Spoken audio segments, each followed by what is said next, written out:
constitutional scheme that the tenures of the state legislatures can be made subject to the tenure of the national legislature. That is completely an antithesis of the constitutional scheme. There is absolutely no way under the Indian constitutional scheme where the states are separate constituents and equal constituents, the term of the state legislatures can be made subject to the term of the national legislature. And my final point, Mr. Speaker, sir, India is a union of states. Article 1 of the Constitution states that India is a union of states and not vice versa.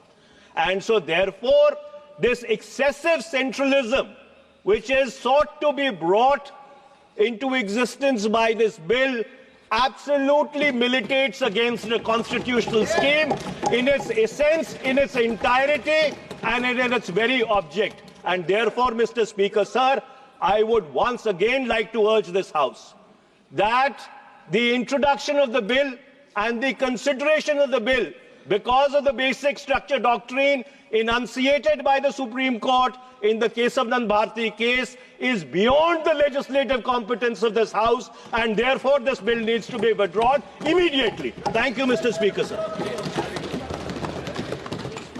Dharmendra Yadav.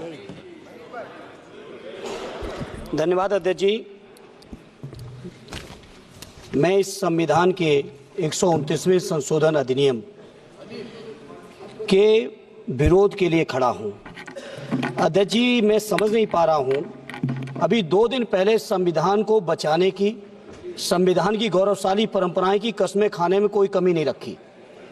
2 ही दिन के अंदर संविधान की जो हमारी मूल भावना है, 2 ही दिन के अंदर संविधान का जो हमारा बेसिक स्ट्रक्चर है, 2 ही दिन के अंदर संविधान का जो हमारा संघीय ढांचा है, उसको खत्म करने के लिए संविधान संशोधन बिल लाए हैं।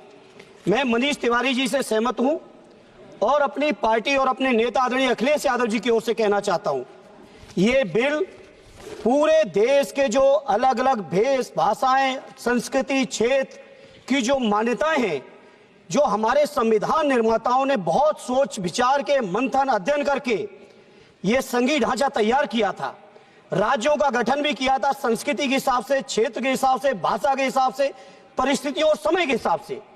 मैं नहीं समझता अध्यक्ष जी, मुझे कहने में कोई संकोच नहीं, उस समय के हमारे संविधान निर्माताओं से विद्वान, बाबा साहब भीमराव अंबेडकर से ज्यादा विद्वान इस सदन में अभी कोई नहीं बैठा, मुझे कहने में संकोच नहीं है। और ये संविधान की मूल भावना को खत्म करके कैसे तानाशाही के रास्ते निकाले जाएं, इसके अलावा कोई काम ही नहीं बचा है। आखिर मनीष तिवारी जी ने कहा, कहीं एक विधानसभा के चुनाव अगर कोई अविश्वास आता है, अगर बहुमत नहीं मिलता है, तो क्या पूरे देश का चुनाव कराओगे?